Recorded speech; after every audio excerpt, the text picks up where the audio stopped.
Good morning, comic book fans. Welcome back to Comics in 5 Minutes. I'm your Evelyn Shorty, and today, after seems like a long time waiting for it, we finally get Christian Ward's Eldritch Horror take on Batman. Feels like he's been talking about this for years.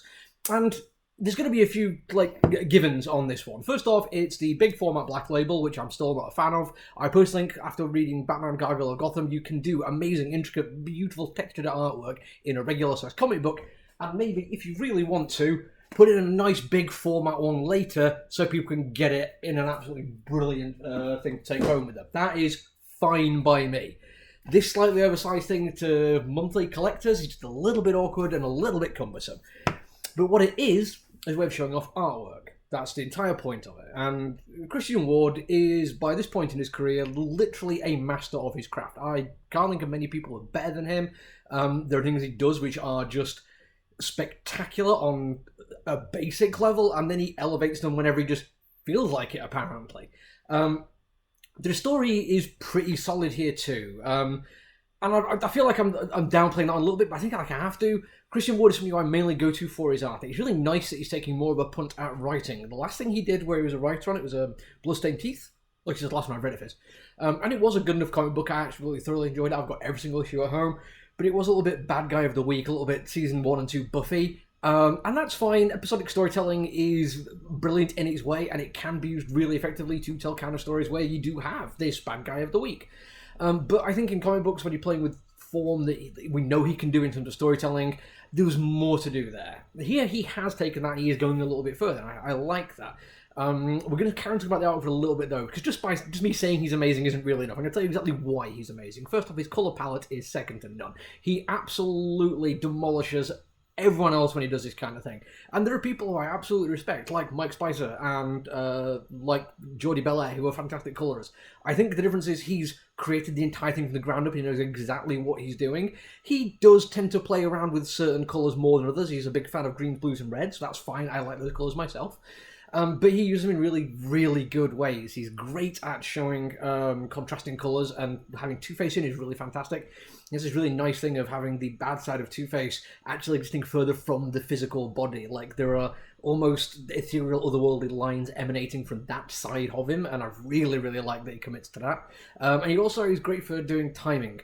There's a wonderful moment of ultra-violence with a fantastic use of onomatopoeia. The panel below it is less than a second later, and it is 100% clear that is what's happening. Because as the violence hit, he uses the blood spurt from the decapitation to spell out the onomatopoeia. The next frame, the blood is still a little bit lower, not spelling out anymore, because the sound has gone, but the blood and the violence still remains. It is a wonderful way of playing with form, and I am all in favour of that kind of thing. He is fantastic. Writing-wise, he's doing a story which touches on a couple of beats which I kind of like. They fit quite nicely within the Batman movie that I enjoy. And then when you've got Alfred, who's constantly worrying about him, which was nice to see, that Alfred set in a time period where he's not dead. Yay. We have the rather obvious corrupt police officers, because let's face it, it's Gotham City and also their police officers. So that's really cool. We have the idea that, I mean, this is not an explicit one, but it's kind of what I always see, is that Batman is still part of their system. Having explicitly corrupt cops and Batman being somebody who will go after corrupt cops but not take out the system because he's in favour of the status quo is kind of interesting. There's a really nice touch where he's described as breaking one criminal's bones to show that how dangerous he is to the criminals, so in the long run he'll have to break less bones.